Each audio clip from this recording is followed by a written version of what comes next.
Hey guys, this is Miss Baker. I just wanted to give you a quick tour around our aquaculture center. Out here we have a self-sustaining system. So in this tank we have crawfish and we have plants. And the plants we grow to feed the crawfish, and the crawfish poop then feeds the plant. So it's a cycle. We don't have a whole lot of plants going right now, so I didn't do anything over the summer, but got a few going. We look here for a little bit. You can see some little fish swimming around. Those fish are called gambusia. We put them in the tanks as an integrated pest management system. So gambusia are also called mosquito fish because they eat mosquito larvae. So they keep our mosquito population down. A year ago, before we brought them in here, you couldn't come in the greenhouse without getting carried away by mosquitoes. But now this year we have not had any mosquitoes at all. That plastic container there we call condos. Those are where the crawfish like to live and hang out. So if I pull one out of the water, we might see some crawfish. Let's see. Oh, I don't know if you saw that one. It jumped out kind of quick. Summer is breeding season for crawfish, so we have lots of babies right now. It's kind of dark in this bucket, but we've got a couple of babies crawling around in there, and a couple of gambusia also for you guys to see.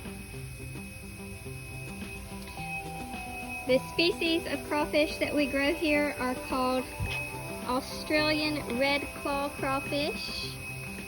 There's a bigger one down in the water there, if you can see that.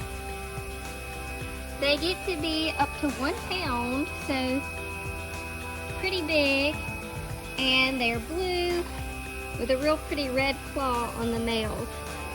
I have a male in my fish tank in my classroom, so I will take you guys over there to see it in a little bit.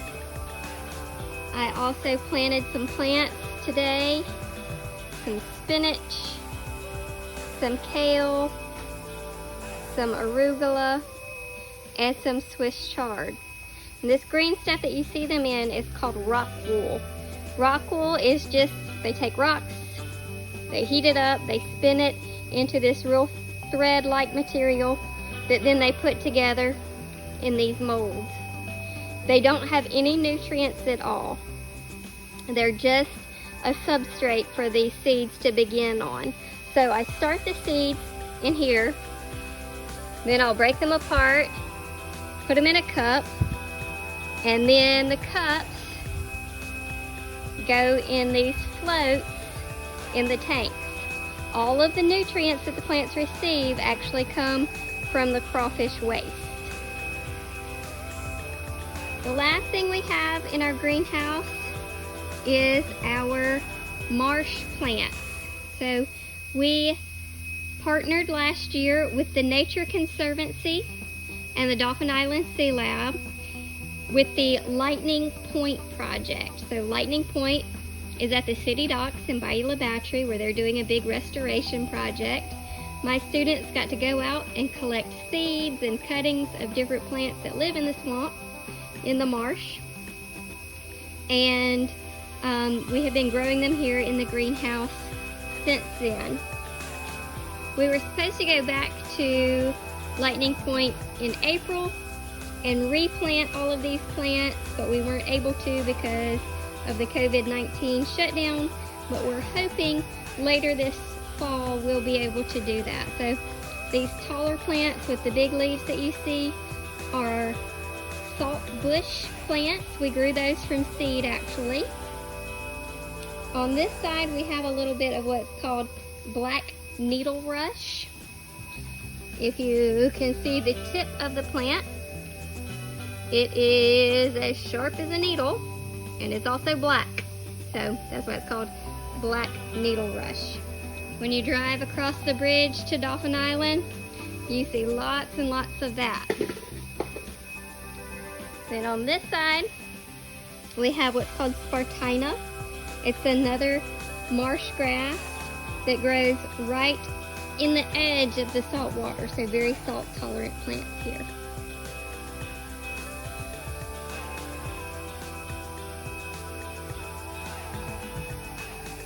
Alright, so that's our greenhouse.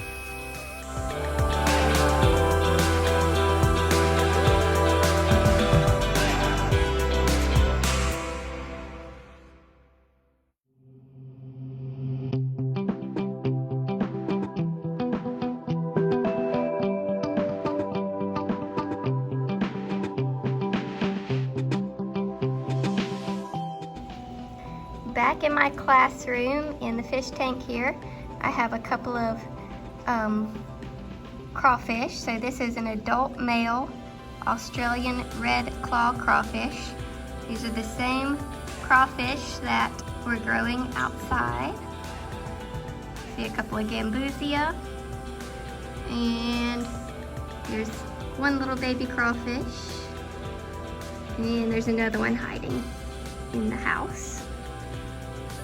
And my last fish tank in my classroom is full of hermit crabs. All of these hermit crabs I collected on the west end of Dolphin Island. From there.